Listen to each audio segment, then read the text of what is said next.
Welcome to Dialogue 77. Peter goes into his first lecture and he is struck by how young everybody else is.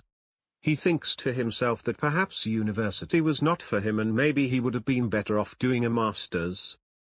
However, he would consider that all in good time. For the time being, he was committed to studying modern languages. After all, the decision was not taken on the spur of the moment.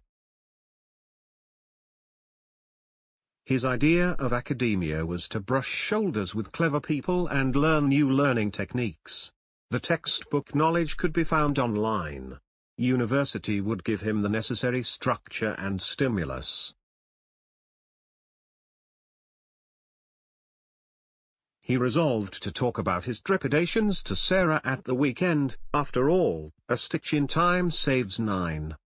As he was having doubts, it would be better to switch studies rather than spend donkey's years doing something he wouldn't benefit from.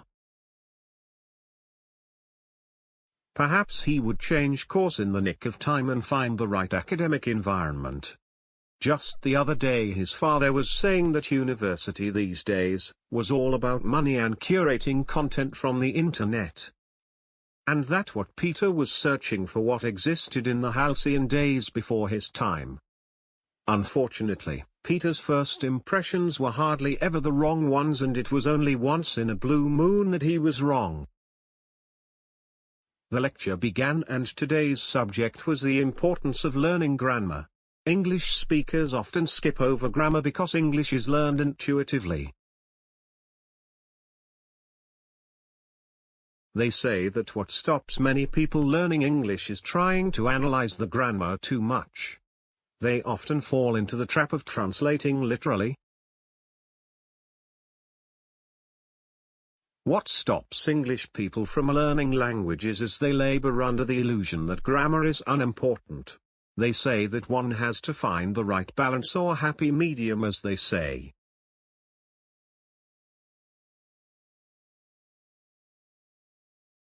The lecture finished and he felt he was none the wiser. He left the building and set off to his new accommodation to bury his head in a book. Peter liked to keep regular hours, that way he could work for hours on end.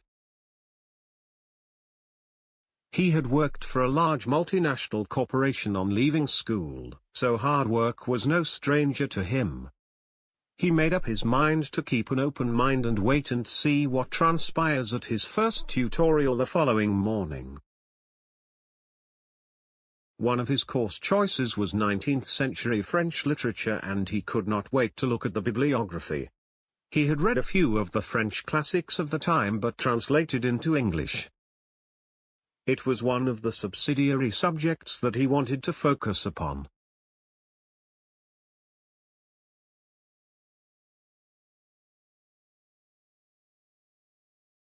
When he got back to his flat he could not start his studies in earnest, because he was kept waiting for half an hour by a defective internet connection.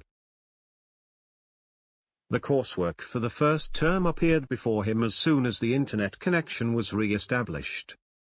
He opened the module for French literature and found the list of works he was required to read. There were no surprises: Balzac, Lepegoriot, Maupassant, Montana, Auriol and Flaubert, Education Sentimental. The books were available in the university library, but Peter preferred to download a copy on his Kindle.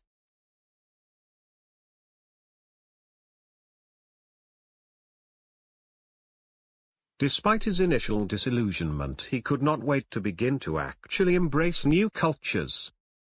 The only way to do that was to think like them, in their language. He had studied a bit of French, but he thought that he needed someone to explain the subjunctive to him. He just could not get his head around it. The notion exists in English but not with the same conjugation.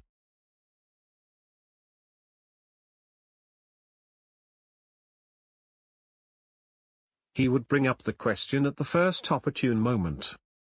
He had taken into consideration the advantage of a tutor to respond to his questions.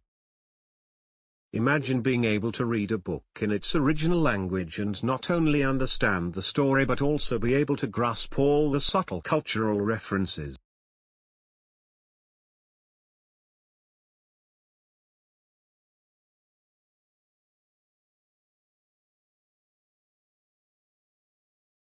Such was the promise of the university's website, which boasted a highly effective teaching method.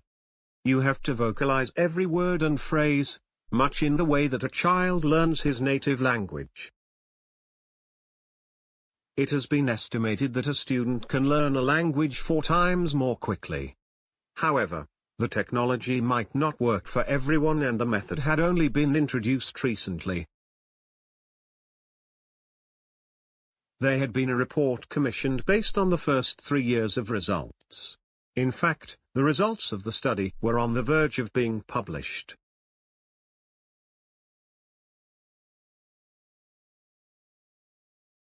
Peter had been sufficiently convinced by the underlying logic to volunteer himself as a kind of guinea pig. It certainly seemed more attractive than just studying grammar books.